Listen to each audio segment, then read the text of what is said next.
Okay, I have now finished my flat panel cable brim, and I'm going to now place it back on the loom.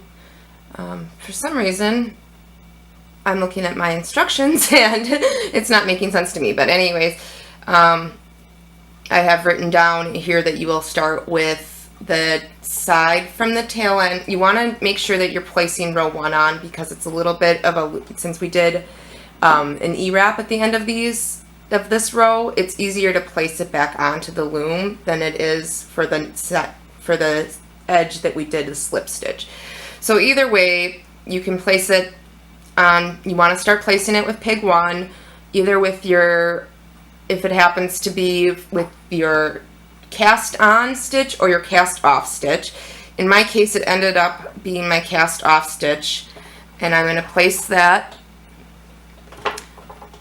on peg 1, and you want the cables to be facing in towards the loom, so that when you hold the loom like this, the cables are facing in towards the loom.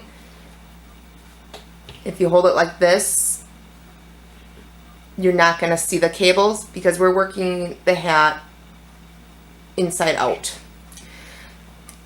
So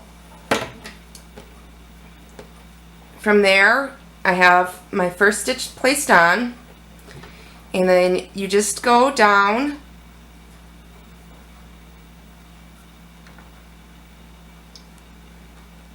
and you place each, you want to just sort of follow along, placing one of the stitches. I like to do the stitch that's behind, because that leaves a little bit of that border on the hat. It doesn't really matter, it depends what look you want, but this is the way I do it. And I just keep going around, following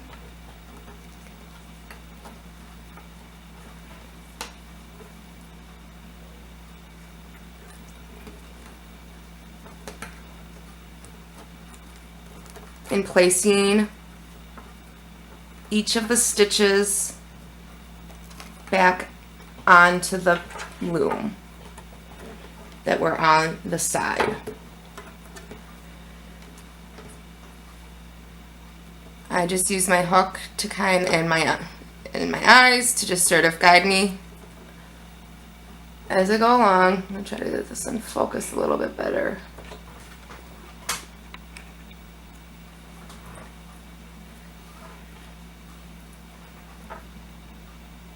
You pick up the next stitch, and there should just be one loop on each peg.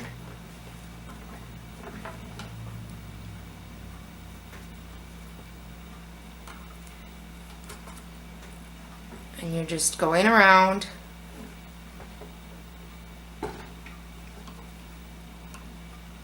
taking the next, placing it back on.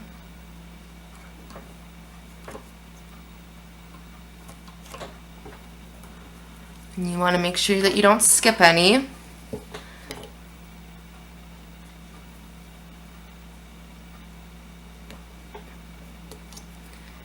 And you're just following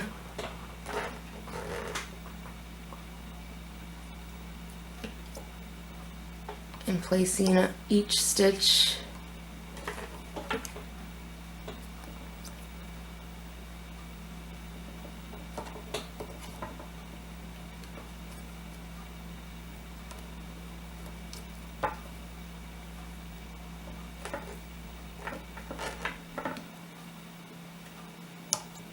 back onto the loom.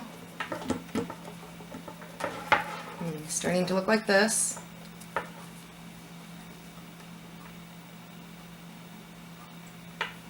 And again, your cables are facing in.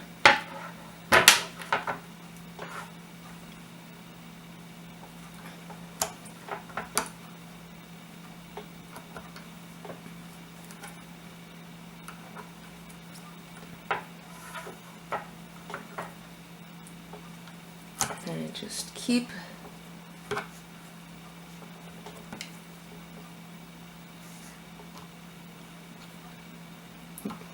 grabbing my loom hook. And this is why it really does help when you are finishing, when you're doing the E-wrap row, or E-wrap on the last pig, to keep it nice and loose. It makes it easier to also to have a stretchier yarn to keep finding the next stitch that you're trying to place on.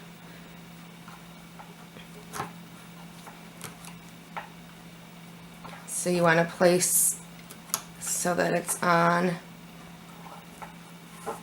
every stitch. I don't know if you can, I hope you can see this. The light in my kitchen is kind of bad right now. And see, now I have that.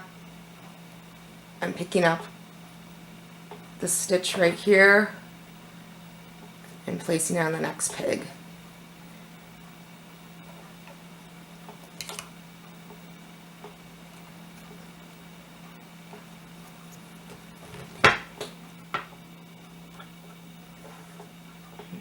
Almost, and see, now we are back to the point where we do have all of the stitches placed back on the loom, and we're going to be doing an overlap brim. So we're going to continue placing the stitches on top.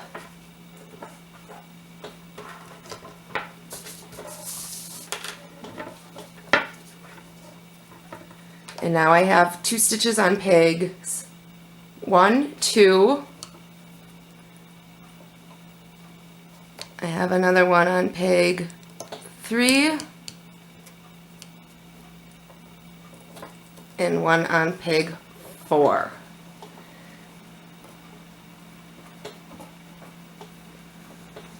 Now, oops, my tail end was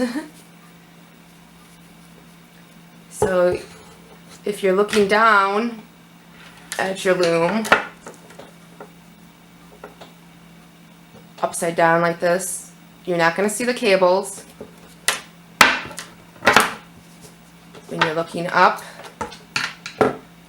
the cables are facing in towards the center of the loom. You have 1 stitch from your side on each peg, and then pegs 1, 2, 3, and 4 have 2 stitches. And this was my slip stitch from the first peg. So now you're ready to begin the body of the hat. And to begin the body of the hat, I simply do a slip knot.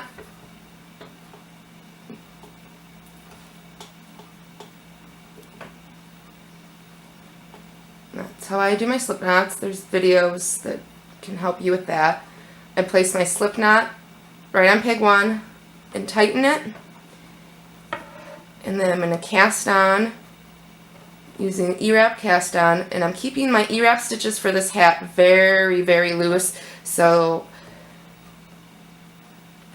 that it's more of a slouchy style hat and it's not more of a fitted beanie. If you wanted it to be a fitted beanie, you know, don't keep them as loose. You go around and you cast on the entire loom using E-wrap. The pegs that have 2 stitches on them, you bring both 2 up over the top so that only 1 remains. So as you see here, I'm bringing both of the 2 stitches. There's 2 stitches on peg 3 up over the top of the E-wrap that we created on peg 3. Now we're on peg 4. Now we're on peg 5 and we only have 1 stitch. Bringing that up and over. And you continue E-wrapping around the loom, keeping your stitches very loose.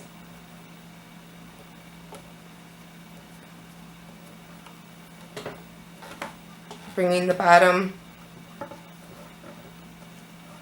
and that's complete once you're done all the way around.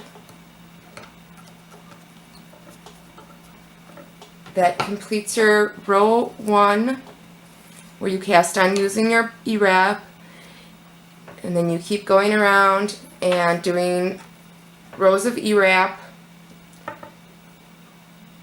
until your desired length. And as you can see,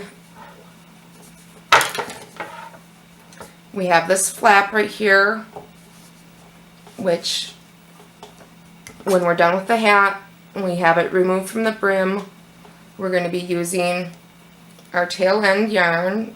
Oops, that one can go back in. And we're going to be seaming up the sides and attaching a button to the hat. And I'll show you when I get to that point, after I've done my body of the hat, how I finish the hat off. Thanks for joining me. I hope this was helpful.